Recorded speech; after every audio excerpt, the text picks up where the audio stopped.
नमस्कार। आज हामी म्याग्दीको एउटा गाउँपालिकामा हालै भएको एउटा चाखलाग्दो कार्यक्रमबारे कुरा गर्दैछौँ। हजुर, यो मङ्गला गाउँपालिका 5 छिसबाङको शारदा माध्यमिक विद्यालयमा भएको कार्यक्रम हो, जेठ 16 गते विद्यार्थी शैक्षिक सामग्री वितरण कार्यक्रम नाम दिएको रहेछ। हामीसँग यसको एउटा रिपोर्ट छ। त्यही रिपोर्टमा आधारित भएर कुरा गरौँ न त। हुन्छ, यसको महत्त्व अनि यसले ग्रामीण शिक्षाबारे के सङ्केत गर्छ त्यसमा अनि ध्यान दियौँ है त। ठिक छ। यो कार्यक्रम खासमा बाल विकासदेखि कक्षा 10 सम्मका विद्यार्थीका लागि रहेछ। लगभग 70 जना। अनि उनीहरूलाई गरिब तथा जेहेन्दार भनेर छनौट गरिएको है। हो, रिपोर्टमा त्यही उल्लेख छ। तर सबैभन्दा मुख्य कुरा चाहिँ सिनियर प्रोफेसर डाक्टर उमानाथ बरालज्यूको पूर्ण सहयोग। उहाँको व्यक्तिगत पूर्ण सहयोग। हजुर, पूर्ण सहयोग भनिएको छ। यसले व्यक्तिगत स्तरबाट पनि कति ठूलो काम हुन सक्छ भन्ने देखाउँछ नि। हो नि, एकजना वरिष्ठ प्राध्यापक आफै यसरी लाग्नु भएपछि त त्यसको सन्देश नै अर्कै हुन्छ। एकदम। उसँगै सरसफाइका सामान पनि। त्यो पनि। यो चाहिँ अलि फरक लाग्यो।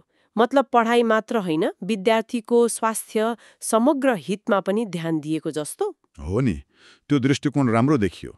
अनि कार्यक्रमको आयोजना पनि विद्यालय व्यवस्थापन समितिका अध्यक्ष दुर्गाबहादुर खत्री सभापति हुनुहुन्छ। अनि प्रमुख अतिथि नि? प्रमुख अतिथि त स्वयं डाक्टर उमानाथ बराल नै। उहाँ आफै उपस्थित हुनुभएको? हजुर। अनि विशिष्ट अतिथिहरू पनि हुनुहुन्थ्यो।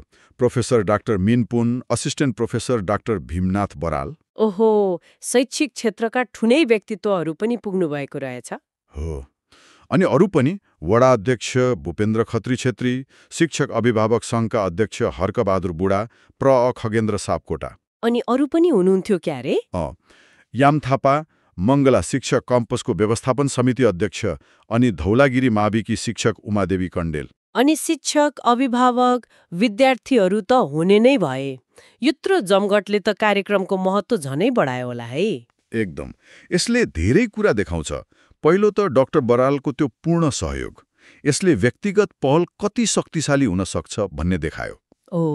तर सँगसँगै एउटा प्रश्न पनि उठ्छ, के यस्तो सहयोग सधैँ आउँछ? विद्यालयहरू यस्तै बाह्य सहयोगमा कति निर्भर रहने? त्यो महत्त्वपूर्ण प्रश्न हो। यो दिगोपनाको कुरा भयो। दोस्रो, त्यो छनौटको आधार गरिब तथा जेहेन्दार। त्यो पनि आवश्यकता र क्षमता दुवै हेर्न खोजेको जस्तो त देखिन्छ। हो, तर कहिलेकाहीँ एकदमै खाँचोमा परेको तर पढाइमा अलि औसत विद्यार्थी छुट्ने हो कि अनि जेहेन्दार कसरी छुट्याइयो भन्ने पनि हुन्छ। त्यो पनि सोच्नुपर्ने कुरा हो। अनि अर्को, प्रोफेसर डाक्टर मिन पुनले आफ्नो अनुभव सुनाउनु भएको कुरा। हजुर, उहाँले शुभकामना मन्तव्यमा आफ्नो भोगाई सुनाउनु भयो भनिएको छ। त्यो केवल भाषण मात्र त पक्कै भएन होला। गाउँका विद्यार्थीलाई त यस्ता कुराले निकै प्रेरणा मिल्छ नि, होइन र? एकदम। खास गरी जम्मा उनीहरूले अवसरहरू सीमित देखिरहेका हुन्छन्, यस्ता कथाहरूले उनीहरूको सोच फराकिलो बनाउन सक्छ। तर प्रेरणा पाएर मात्रै त भएन, त्यसलाई अवसरमा बदल्न अरू सहयोग पनि चाहियो नि। निश्चय पनि। संरचनागत सहयोगको कुरा आउँछ त्यहाँ। अनि चौथो कुरा त्यो सहभागिता, वडा अध्यक्षदेखि अभिभावकसम्म। अनि हो, त्यो सहभागिता के त्यो साँच्चीकै समुदायको ऐक्यबद्धता हो कि खालि औपचारिक उपस्थिति मात्र? खै, त्यो त भन्न गाह्रो छ। तर उपस्थितिले एउटा सकारात्मक सन्देश त दिन्छ। समुदायको चासो छ है भन्ने देखाउँछ। कम्तीमा चासो देखाउनु पनि ठूलो कुरा हो। कार्यक्रम सञ्चालन निकेश खड्काले अनि स्वागत मन्तव्य प्र खगेन्द्र सापकोटाले गर्नुभएको रहेछ। हजुर, सबै मिलाएर हेर्दा कार्यक्रम व्यवस्थित र सफल नै भएको देखिन्छ। त्यसो भए सारमा भन्दा शारदा माविमा भएको यो कार्यक्रम एउटा राम्रो पहल हो, व्यक्तिगत उदारता र सामुदायिक चासोको सङ्गम जस्तो हो। डाक्टर बरालको सहयोग अनि अरू विशिष्ट व्यक्तिहरूको उपस्थिति, यी सबै प्रेरणादायी छन्। विद्यार्थीहरूले पक्कै हौसला पाए होलान्। पक्कै पनि। तर यस्ता घटनाले हामीलाई अलि गहिरिएर सोच्न पनि लगाउँछ। यो त भयो तत्कालको राहत। तर मङ्गला जस्ता ग्रामीण ठाउँमा शैक्षिक गुणस्तरमा दिगो सुधार ल्याउन यस्ता कार्यक्रमले मात्र पुग्छ त? त्यो त हो। सामग्री सहयोग त भयो, तर त्यसबाहेक विद्यार्थीको चौतर्फी विकासको लागि उनीहरूमा आएको त्यो प्रेरणालाई टिकाइराख्न अझ के गर्न सकेला? हो, त्यही त।